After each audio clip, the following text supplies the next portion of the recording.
इस्लामाबाद से एक इस्लामी बहन का सवाल है। कहती हैं कि हज़रत जी बहुत सारे लोग मैसेजेस कर रहे हैं, चूँकि रमज़ानुल मुबारक की आमद है, बहुत सारे फॉरवर्ड मैसेज ऐसे देखने को मिल रहे हैं कि जिनमें ये लिखा होता है या कहा जा रहा होता है कि रमज़ानुल मुबारक फ़लाँ तारीख़ को आने वाला है, पहला रोज़ा फ़लाँ तारीख़ को होगा, इसे आगे फॉरवर्ड करें, क्योंकि हदीस में आता है कि जो बंदा सबसे पहले रमज़ान की मुबारकबाद दे उस पर जन्नत वाजिब हो जाती है। गुजारिश ये है कि बहुत सारी बातें हमारे सोशल मीडिया के इस दौर में ऐसी फैल गईं या फैला दी गईं, ये खुदा जाने बेगानों की साजिश थी या अपनों की जहालत थी। बहुत सारी ऐसी बातें कि जिनका कोई सिरे से वजूद ही नहीं। उन्हीं बातों में से एक ये बात है कि जिसने सबसे पहले रमज़ान की किसी को मुबारकबाद दी तो उस पर जन्नत वाजिब कर दी जाती है। मैंने एक अरसा गुजार दिया है इस इल्म दीन की खिदमत में और दीन इस्लाम की नौकरी में। आज तक जो कुछ मैंने अहादीस का मुताला किया, बुज़ुर्गों की सोबत पाई, असातिज़ा की सोबत पाई, मशाइख़ इज़ाम की खिदमत की, उनकी सोबत में संगत में वक़्त गुजारा, कोई सही हदीस आज तक, बल्कि सही हदीस तो एक जानिब रह गई, कोई ज़ईफ़ हदीस भी ऐसी मौजूद नहीं कि जिसमें रमज़ानुल मुबारक की मुबारकबाद देने पर जन्नत वाजिब हो गई हो। ये एक बात तो बड़ी बुनियादी ये ज़हन में रखने वाली है। जन्नत इतनी सस्ती नहीं कि आप सिर्फ़ एक मैसेज कर दें और जन्नत आपके नाम कर दी जाए। हाँ, ये है फ़ज़ाइल के बाब में मौजूद कि इंसान की आँख से जो अल्लाह के खौफ से कतरा निकलता है आंसू का, अल्लाह रब्बुल आलमीन उसे एक कतरे पर ही इंसान के गुनाह माफ़ कर देता है।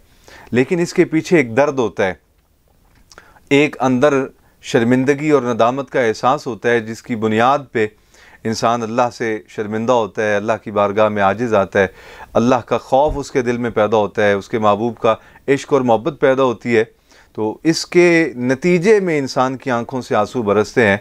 तो उस पर तो जन्नत मिल जाना बनता है। लेकिन एक मैसेज फॉरवर्ड किया और उस पर जन्नत मिल गई, तो ये सिरे से ऐसा कोई वजूद नहीं। दूसरी बात ये याद रखें कि अगर इतनी आसान होती जन्नत तो सहाबा किराम अलैहिम रिदवान अपनी जानों के नजराने पेश ना करते, उन्हें अपने माल पेश करने ना पड़ते, अपनी औलादें पेश ना करनी पड़ती। उन्होंने अपनी औलादें पेश की, अपने माल पेश किए, असबाब पेश किए, जो कुछ था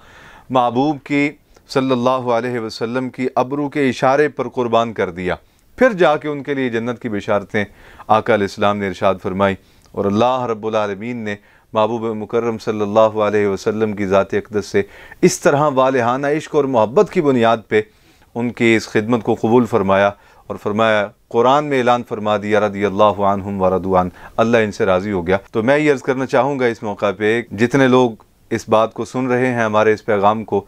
या बाद में सुनेंगे, वो औरों तक पहुँचा दें कि इसकी कोई दलील मौजूद नहीं, ऐसी कोई रिवायत कुतुब हदीस में मौजूद नहीं, ये मन घड़त है। और हुज़ूर ने इरशाद फरमाया, मन कज़ब अलैया मुतअम्मिदन फलियतबव्वा मक़अदहु मिनन नार, जिस आदमी ने जानबूझ के